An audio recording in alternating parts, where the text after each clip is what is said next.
कर्म फल। मरने के बाद स्वर्ग के द्वार पर 4 व्यक्ति खड़े थे।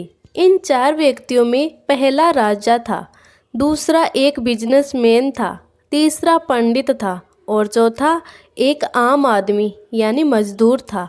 किसी को भी ये पता नहीं था कि कौन स्वर्ग के अंदर प्रवेश कर पाएगा और कौन वहीं से वापस लौटा दिया जाएगा।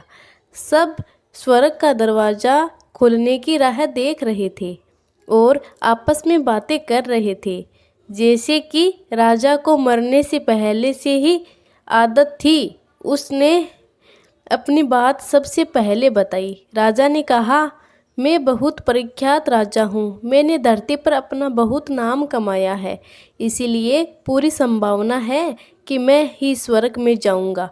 फिर व्यापारी ने अपनी बात सामने रखी।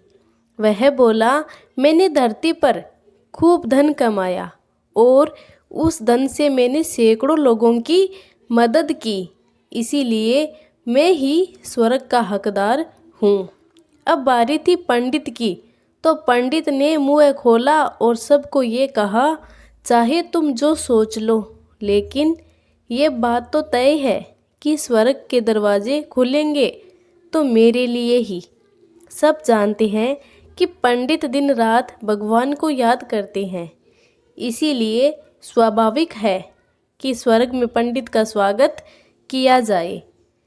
जब सब ने अपना अपना पक्ष रख दिया, तब सबकी नज़र उस मजदूर पर थी जो चुपचाप अपनी नज़रें नीचे झुकाए बिना कुछ बोले वहीं पर खड़ा रहा। स्वर्ग का दरवाज़ा खुला और वहाँ पर एक देवदूत आकर खड़ा हो गया। देवदूत के हाथों में एक पुस्तक थी जिसमें इन सभी के कर्मों के बारे में लिखा हुआ था। देवदूत ने सबसे पहले राजा को अपने पास बुलाया और उसको पूछा, तुम बताओ, तुमने अपने जीवन में क्या क्या अच्छे कर्म किए हैं? मैं उन्हें इस पुस्तक में देखकर फैसला करूँगा कि तुम्हें अंदर आने देना है या नहीं। राजा ने कहा, मेरा राज्य इतना बड़ा था, उतना ही समृद्ध था और मेरी राज्य के सभी लोग खुशहाल थे। सभी बड़े आनंद से रहते थे। मैंने उन्हें कभी भी किसी भी चीज़ की कमी नहीं होने दी। यही मेरे अच्छे कर्म है। देवदूत ने अपने पुस्तक में देखा और देखने के बाद राजा से कहा, तुम सच बोलते हो।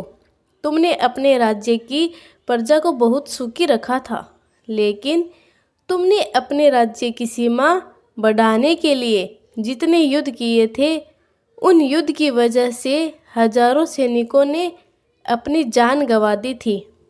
उन हजारों सैनिकों के परिवार के दुख का कारण तुम बने थे, इसीलिए तुम स्वर्ग में नहीं आ सकते। अब बारी थी व्यापारी की। व्यापारी से जब देवदूत ने पूछा कि तुम्हारे अच्छे कर्म क्या है, तब व्यापारी ने उससे कहा, मैंने सैकड़ों लोगों को खाना खिलाया है, कई आश्रमों में दान किया है, कई निराश आश्रित लोगों के लिए घर बनाकर दिया है। ये मेरे अच्छे कर्म है।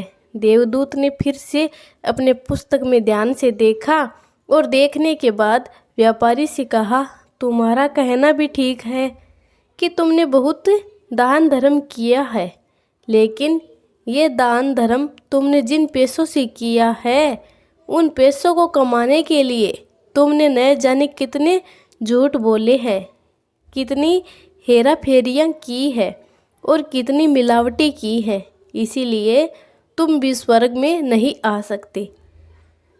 जब पंडित से यही सवाल किया गया तो पंडित ने बड़े ही आत्मविश्वास के साथ कहा, मैंने अनगिनत लोगों को ज्ञान दिया है, हजारों यज्ञ और पूजाएं की है और दिन रात भगवान का जाप किया है।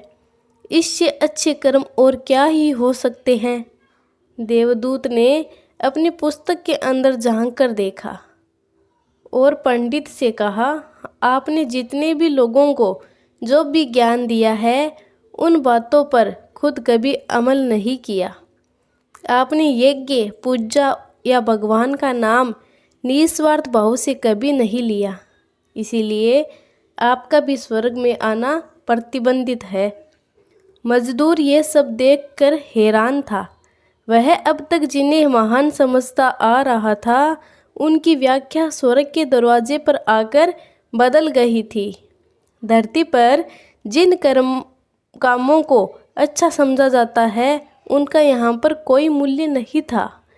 यमदूत ने जब इस मजदूर को अपने पास बुलाया और इससे पहले कि वह उससे उसके अच्छे कर्मों के बारे में पूछता, मजदूर बोल पड़ा, प्रभु, मैं जानता हूँ कि मैं भी स्वर्ग में आने के लायक नहीं हूँ, लेकिन मैं फिर भी एक बार बाहर से ही स्वर्ग को झांक कर देखना चाहता हूँ।